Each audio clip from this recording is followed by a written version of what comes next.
अस्सलाम वालेकुम मेरे अजीज हमवतनों। एक मुल्क और उसके दो सियासी लीडर, एक वो जो इस वक्त कैद में है, जिसके खिलाफ इस मुल्क के तमाम तर इदारे हैं।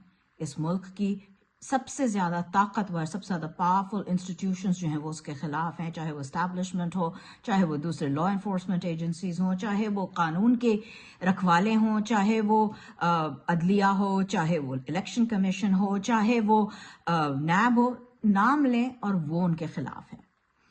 दूसरी तरफ एक वो है जिनको बाकायदा लाया जाता है जहाज़ों पे उम्रा करवाते हुए, जो कि भगोड़े होते हैं, लेकिन उनका भगोड़ा होने का सर्टिफिकेट कोशिश किया जाता है कि वो हटा दिया जाए, जिनको बाकायदा प्रोटोकॉल मिलता है, जिनको ये लिख के दे दिया जाता है कि जी आपको इलेक्शन जितवा दिया जाएगा, आप भी अगले वजीर आज़म होंगे, जिनको वादे किए जाते हैं, जिनको सर पे चढ़ाया जाता है, लाडला बनाया जाता है।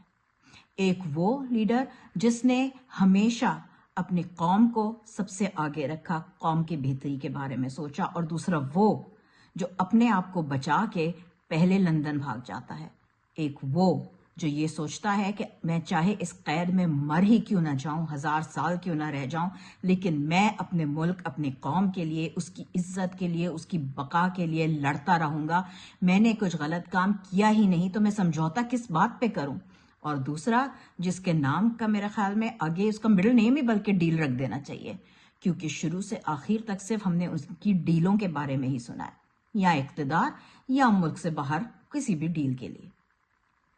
ये दो लीडर आज आपके सामने हैं। एक वो लीडर जो बंद होके भी, जो कैद होके भी आज़ाद है, जो ये कहता है कि वो सिर्फ ला इलाहा इल्लल्लाह पे यकीन रखता है, there is no God but one, और हम उसके लिए और सच्चाई के लिए लड़ेंगे।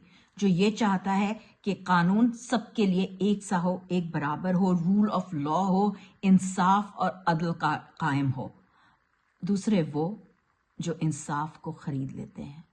तो मेरे अजीज हम वतनों, अब ये फैसला आप पे है कि किस लीडर का चुनाव आप करेंगे।